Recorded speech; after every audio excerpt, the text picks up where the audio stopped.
اسی سے معلوم، اسی سے معلم، اسی سے متعلم.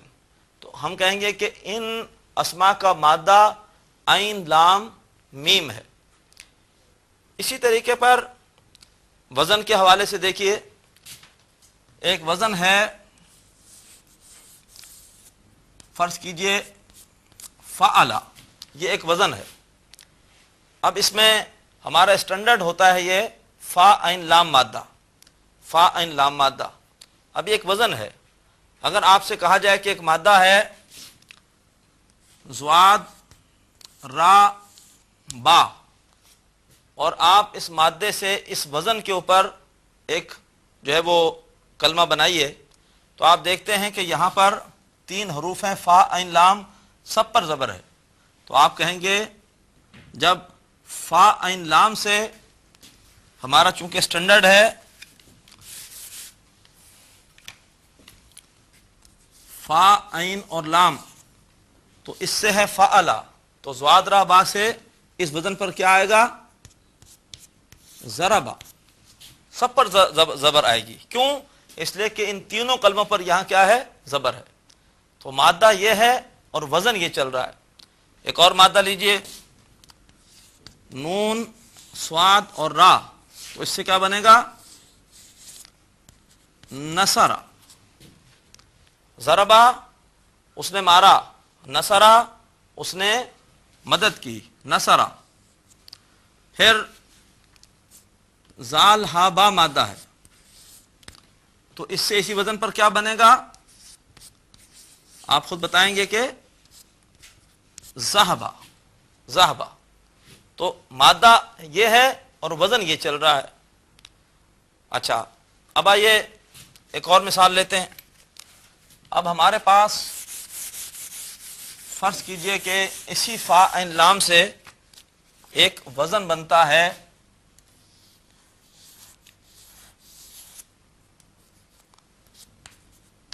یفعلو، یفعلو. اب یہاں پہ آپ نوٹ کیجئے کہ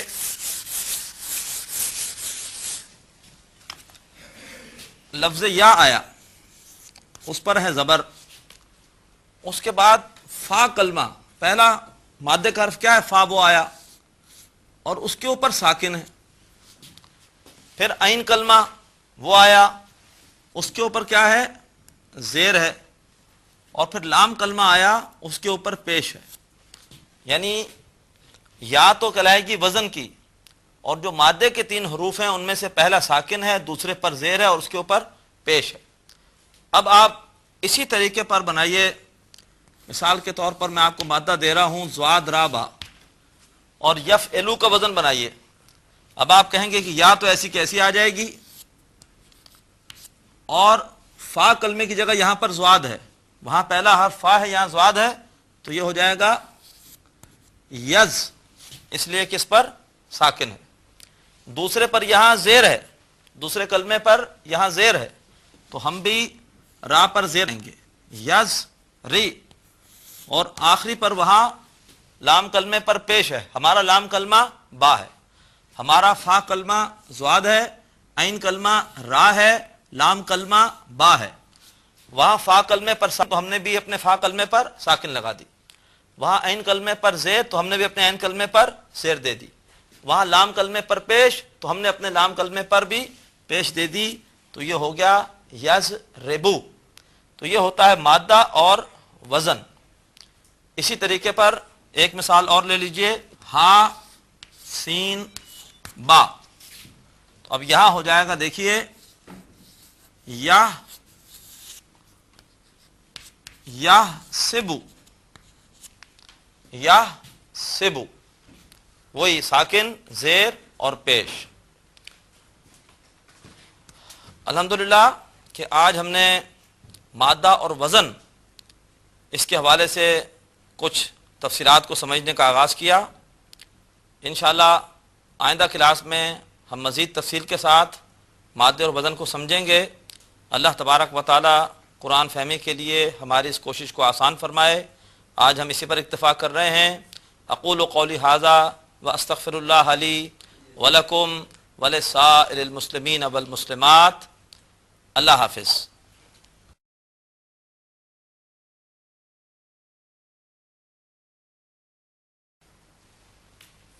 ناظرین، ابھی آپ نے پروگرام عربی گرامر برائے قرآن فہمی کا لیکچر نمبر 6 ملاحظہ فرمایا۔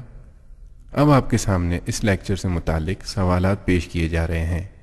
ان سوالات کے صحیح جواب دینے والے ناظرین کو کیو ٹی وی کی جانب سے کورس کے اختتام پر سرٹیفکیٹس دیے جائیں گے۔ سوالات یہ ہیں۔ سوال نمبر 1، مرکب اشاری دراصل ڈیش ہے؟ اے مرکب تام، بی مرکب ناقص، سی جملہ فعلیہ۔ سوال نمبر 2، جملہ اسمیہ کے شروع میں ما لگانے سے یہ ڈیش ہو جاتا ہے؟ اے تاکیدیہ، بی نافیہ، سی مکمل۔ سوال نمبر 3، عربی زبان میں ایک مادہ سے کئی ڈیش بنائے جا سکتے ہیں؟ اے اوزان، بی مرکبات، سی جملے۔ سوال نمبر 4، تنکیرن کا مادہ ہے ڈیش؟ اے کاف یہ را، بی تا نون کاف، سی نون کاف را۔